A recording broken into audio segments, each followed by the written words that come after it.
পৃথিবীতে সম্ভবত প্রতিটি মানুষই চায় এই পৃথিবী তাকে মনে রাখুক।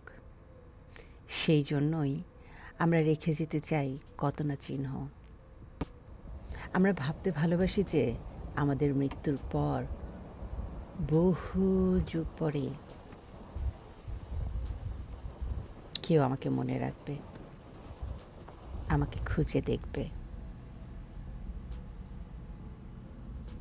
আজ ঠিক সেরকম একটা জায়গায় যাচ্ছি, যেখানে আগ্নেয়গিরি দিয়ে তৈরি লাভা বেড়ে খোদাই করা আছে আদিম ইতিহাস। হাওয়াই ভলক্যানিক ন্যাশনাল পার্কের এই পুরো পথটাই লাভা বেড দিয়ে তৈরি। চারপাশে যেতে যেতে দিগন্ত জুড়ে শুধু কালো কালো লাভা আর লাভা।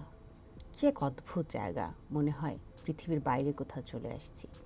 আজকে যাচ্ছি কেয়ালা কাহিকো এই ট্রেলে। এই ট্রেলটার নাম হচ্ছে কেয়ালা কাহিকো বা the path of old ones, মানে এখানে নেটিভ হাওয়াইনরা এই পথটা ধরে যেয়ে এবং এই পাথরে আগ্নেয়ের লাভা বেডে যে গল্পগুলো তারা লিখত কিংবা তাদের যে চিহ্ন তারা এঁকে রাখত, সেটারই এই ট্রেলটাতে গল্প লেখা। তো চলেন দেখি। মাত্র 1.4 মাইলসের এই ট্রেল। এই যে গাছটা দেখা যাচ্ছে, এই গাছটা আমি ভিডিও করার অনেক চেষ্টা করছি। কেন?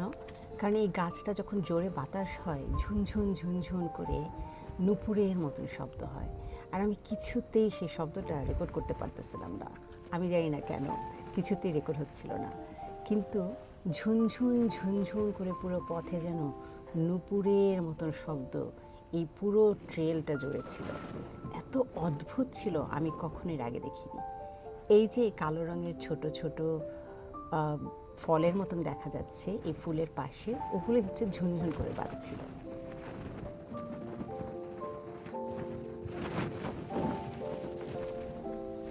ছয়শো 700 বছরে আগে খোদাই করে রাখা এই পেট্রোগ্লিফসে দেখা যায় আদিম যুগের যত ইতিহাস। এই হাওয়াই ভলক্যানিক ন্যাশনাল পার্কের এই যারা এখানে হাওয়াইন মানুষজন ছিল, তারা খোদাই করে রেখে গেছে তাদের ইতিহাস। তারা এখানে আসতো এবং এই পুরো যে পাহাড়ে ঘেরা জায়গাটা, এটা ছিল তাদের পবিত্র তীর্থস্থানের মতন। এবং কত না খোদাই করা ইতিহাস দেখতে দেখতে পড়তে পড়তে মনে হয় আমি এমন একটা জায়গায় চলে আসছি যেটা এত পবিত্র, এত সিক্রেট, সব কিছু যেন খোদাই করা শিল্পকর্ম।